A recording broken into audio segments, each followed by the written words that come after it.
One city here in the Atlanta area is taking outsourcing to a brand new level. It's hired a private company, I should say, to run the entire town. Pretty much everything except the police and fire departments now controlled by a business across the country in Colorado. And the city says it's saving millions of dollars. It would cost us more to try to gear up all these services in a city government than to contract with a company to do it.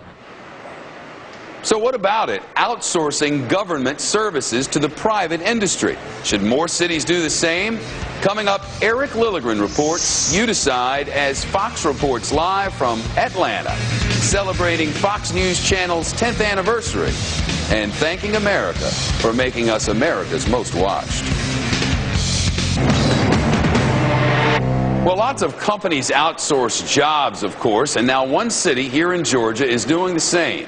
But in this case, outsourcing most of its government services. Should your city try it too? Eric Lilligren reports. You decide. Sandy Springs has been a part of the metro Atlanta area for generations, but it's tried to stand on its own feet for a long time.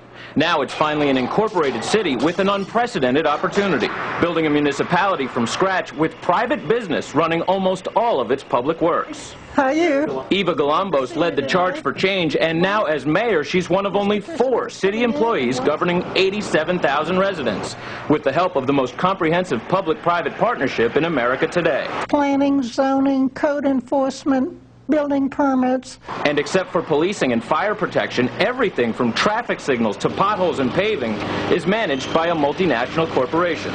We projected it would cost us more to try to gear up all these services in a city government than to contract with a company to do it. Studies show that if Sandy Springs wanted to operate on its own, it would need to support an annual budget of about $50 million.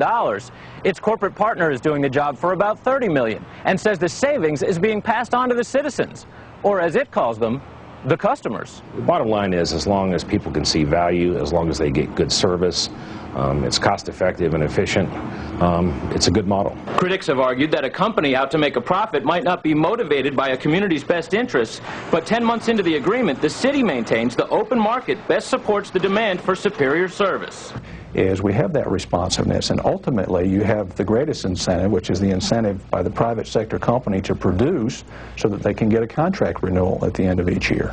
And that's not something that you're going to have in a typical bureaucracy. Executives are already planning to expand in the region and are being contacted by local level officials from across the country. It's a whole new model, potentially, for city government. A company town of a whole new kind. In Sandy Springs, Georgia, Eric Lilligren, Fox News.